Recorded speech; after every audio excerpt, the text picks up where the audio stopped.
అందరికీ వందనాలు. ఈరోజు బైబిల్ రీడింగ్లో ఎజ్రా గ్రంథము 9వ అధ్యాయము 10వ అధ్యాయము చదువుకుందాం.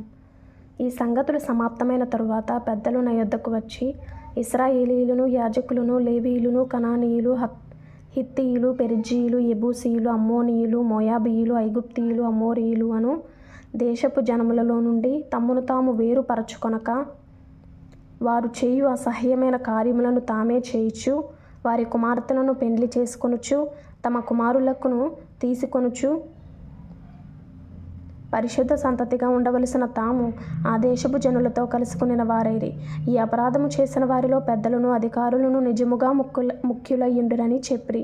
నేను ఈ సంగతి విని నా వస్త్రమును పై దుప్పటిని చింపుకొని, నా తల వెంట్రుకలను, నా గడ్డపు వెంట్రుకలను పెరికివేసుకొని విభ్రాంతిపడి కూర్చుంటిని.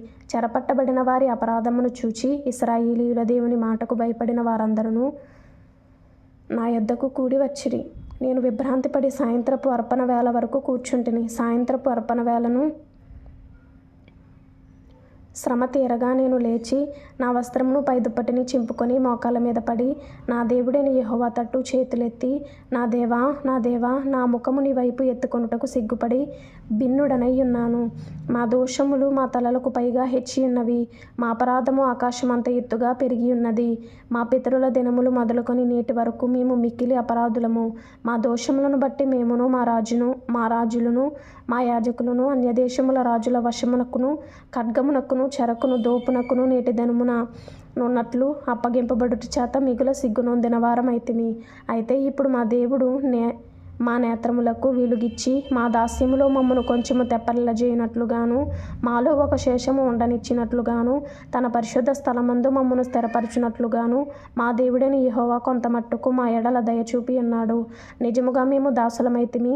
అయితే మా దేవుడవైన నీవు మా దాస్యములో మమ్మను విడువక పారసీక దేశపు రాజుల ఎదుట మాకు దయ కనుపరచి, మేము తెప్పరిల్లునట్లుగా మా దేవుని మందిరమును నిలిపి దాని పాడైన స్థలములను తిరిగి బాగు చేయుటకును, యూదా దేశమందును యెరూషలేము పట్టణమందును మాకు ఒక ఆశ్రయమునిచ్చుటకును కృప చూపించితివి.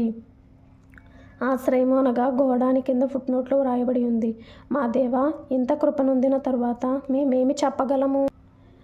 నిజముగా ప్రవక్తలైన నీ దాసుల ద్వారా నీవిచ్చిన ఆజ్ఞలను మేము అనుసరింపకపోతిమి గదా.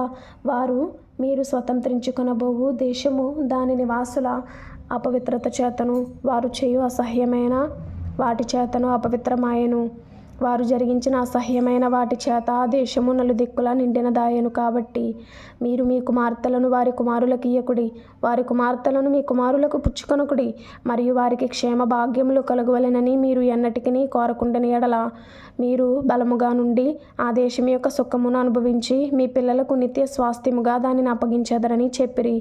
అయితే మా దుష్క్రియలను బట్టియు మా గొప్ప అపరాధములను బట్టియు ఈ శ్రమలన్నీయు మా మీదికి వచ్చిన తరువాత మా దేవుడవైన నీవు మా దోషములకు రావలసిన శిక్షలో కొంచెమే మా మీద ఉంచి మాకు ఈ విధముగా విడుదల కలుగజేయగా, మేము నీ ఆజ్ఞలను మీరి ఈ అసహ్య కార్యములను జరిగించిన జనులతో సంబంధములు చేసుకొనిన ఎడల నాశనమగు వరకు శేషమైనను లేకుండునట్లును, తప్పించుకొనుటకు సాధనమైనను లేకుండునట్లును నీవు కోపపడుదువు కదా. యెహోవా, ఇశ్రాయేలీయుల దేవా, నీవు నీతిమంతుడవై ఉన్నావు.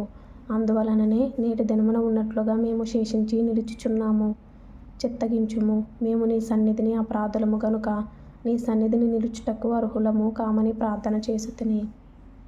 ఎజ్రా గ్రంథము 10వ అధ్యాయము కూడా చదువుకుందాం.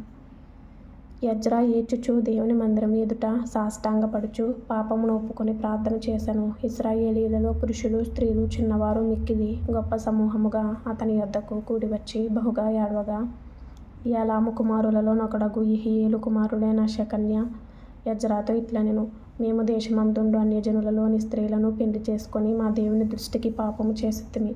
అయితే ఈ విషయంలో ఇశ్రాయేలీయులు తమ నడవడి దిద్దుకొందురను నిరీక్షణ కద్దు. కాబట్టి ఈ పని ధర్మశాస్త్రానుసారముగా జరుగునట్లు ఏలిన వాడవైన నీ యోచనను బట్టియు, దైవాజ్ఞకు భయపడు వారి యోచనను బట్టియు ఈ భార్యలను వారికి పుట్టిన వారిని వెలివేయించెదమని మన దేవునితో నిబంధన చేసుకొనిదము. లెమ్ము, ఈ పని నీ ఆధీనములోనున్నది. మేమును నీతో కూడా నుందుము. నీవు ధైర్యము తెచ్చుకొని దీన్ని జరిగించుమనగా ఎజ్రా లేచి ప్రధాన యాజకులను, లేవీయులను, ఇశ్రాయేలీయులందరూ ఆ మాట ప్రకారము చేయనట్లుగా వారి చేత ప్రమాణము చేయించెను. వారు ప్రమాణము చేసుకొనగా ఎజ్రా దేవుని మందిరం ఎదుటి నుండి లేచి ఎలీయాషీబు కుమారుడైన యోహానాను యొక్క గదిలో ప్రవేశించెను. అతడు అచ్చటికి వచ్చి చెరపట్టబడిన వారి అపరాధమును బట్టి దుఃఖించుచు భోజనమైనను పానమైనను చేయకుండెను. చెర నుండి విడుదల నొందిన వారందరూ యెరూషలేమునకు కూడి రావలెనని యూదా దేశమంతటి యందును యెరూషలేము పట్టణమందును ప్రకటన చేయబడెను. మరియు 3 దినములలోగా ప్రధానులను పెద్దలను చేసిన యోచన చొప్పున ఎవడైనను రాకపోయిన యెడల వాని ఆస్తి దేవునికి ప్రతిష్ఠితమగుననియు వాడు విడుదల నొందిన వారి సమాజంలో నుండి వెలివేయబడుననియు నిర్ణయించిరి. యూదా వంశస్థులందరూ బెన్యామీనీయులందరూ ఆ 3 దినములలోగా యెరూషలేమునకు కూడి వచ్చిరి. అది 9వ నెల. ఆ నెల 20వ దినమున జనులందరూ దేవుని మందిరపు వీధిలో కూర్చుని గొప్ప వర్షాల చేత తడియిచు ఆ సంగతిని తలంచుట వలన వణకుచుండిరి. అప్పుడు యాజకుడైన ఎజ్రా లేచి వారితో ఇట్లనెను, మీరు ఆజ్ఞను మీరి అన్య స్త్రీలను పెండ్లి చేసుకొని ఇశ్రాయేలీయుల అపరాధమును ఎక్కువ చేసిరి. కాబట్టి ఇప్పుడు మీ పితరుల యొక్క దేవుడైన యెహోవా ఎదుట మీ పాపమును ఒప్పుకొని ఆయన చిత్తానుసారముగా నడుచుకొనుటకు సిద్ధపడి దేశపు జనులను అన్య స్త్రీలను విసర్జించి మిమ్మును మీరు ప్రత్యేకపరచుకొని ఉండుడి. అందుకు యాజకులందరూ ఎలుగెత్తి అతనితో ఇట్లనిరి, నీవు చెప్పి ఉన్నట్లుగానే మేము చేయవలసి ఉన్నది. అయితే జనులు అనేకులై ఉన్నారు, మరియు ఇప్పుడు వర్షము బలముగా వచ్చుచున్నందున మేము బయట నిలవలేము. ఈ పని 1-2 దినములలో జరుగునది కాదు. ఈ విషయంలో అనేకులము అపరాధులము. కాబట్టి సమాజపు పెద్దలందరినీ ఈ పని మీద ఉంచవలెను. మన పట్టణముల యందు ఎవరెవరు అన్య స్త్రీలను పెండ్లి చేసుకొనిరో వారందరూ నిర్ణయకాలమందు రావలెను. మరియు ప్రతి పట్టణం యొక్క పెద్దలను, న్యాయాధిపతులను ఈ సంగతిని బట్టి మా మీదికి వచ్చిన దేవుని కఠినమైన కోపము మా మీదికి రాకుండా తొలగిపోవునట్లుగా వారితో కూడా రావలెను అని చెప్పాను. అప్పుడు అషాహేలు కుమారుడైన యోనాతానును, తెక్వా కుమారుడైన యహజ్యాయును మాత్రమే ఆ పనికి నిర్ణయింపబడిరి. కింద ఫుట్నోట్లో 1 అని వేసి ఉంది. ఆ పనికి విరోధముగా లేచిరి అని వ్రాయబడి ఉంది. మెషుల్లామును, లేవీయుడైన షబ్బెతయును వారికి సహాయులై ఉండిరి. చెర నుండి విడుదల నొందిన వారు అట్లు చేయగా యాజకుడైన ఎజ్రాయును పెద్దలలో కొందరు ప్రధానులను వారి పితరుల ఇంటి పేరులను బట్టి తమ తమ పేరుల ప్రకారము అందరినీ వేరుగా ఉంచి 10వ నెల మొదటి దినమున ఈ సంగతిని విమర్శించుటకు కూర్చుండిరి. మొదటి నెల మొదటి దినమున అన్య స్త్రీలను పెండ్లి చేసుకొనిన వారందరి సంగతి వారు సమాప్తము చేసిరి. యాజకుల వంశములో అన్య స్త్రీలను పెండ్లి చేసుకొని ఉన్నట్లు కనబడిన వారు ఎవరనగా యోజాదాకు కుమారుడైన యేషూవ వంశములోను అతని సహోదరులలోను మయషేయాయు, ఎలీయెజరును, యారీబును, గెదల్యామును. వీరు తమ భార్యలను పరిత్యజించెదమని మాట ఇచ్చిరి. మరియు వారు అపరాధులై ఉన్నందున అపరాధ విషయంలో మందలో 1 పొట్టేలును చెల్లించిరి. ఇమ్మేరు వంశంలో హనాని, జబద్యా. హారీము వంశంలో మయషేయా, ఈలియా, షెమయా, యెహీయేలు, ఉజ్జియా. పషూరు వంశములో ఎల్యోయేనై, మయషేయా, ఇష్మాయేలు, నెతనేలు, యోజాబాదు, ఎల్యాషా. లేవీయులలో యోజాబాదు, షిమి, కెలిథా, అను, కెలాయా, పెతహయా, యూదా, ఎలీయెజరు. గాయకులలో ఎల్యాషీబు, ద్వారపాలకులలో షల్లూము, తెలెము, ఊరి అనువారు. ఇశ్రాయేలీయులలో ఎవరెవరనగా పరోషు వంశంలో రమ్యా, ఇజ్జియా, మల్కీయా, మియామిను, ఎలీయెజరు, మల్కీయా, బెనాయా. ఏలాము వంశంలో మత్తన్యా, జకర్యా, యెహీయేలు, అబ్ది, యెరేమోతు, ఏలీయా. జత్తు వంశంలో ఎల్యోయేనై, ఎల్యాషీబు, మత్తన్యా, యెరేమోతు, జాబాదు, అజీజా. బేబై వంశములో యెహోహానాను, హనన్యా, జబ్బయి, అత్లాయి. బానీ వంశములో మెషుల్లాము, మల్లూకు, అదాయా, యాషూబు, షయాలు, రామోతు. పహత్మోయాబు వంశములో అద్నా, కెలాలు, బెనాయా, మయషేయా, మత్తన్యా, బెసలేలు, బిన్నూయి, మనష్షే. హారీము వంశములో ఎలీయెజరు, ఇష్షియా, మల్కీయా, షెమయా. షిమ్యోను, బెన్యామీను, మల్లూకు, షెమర్యా.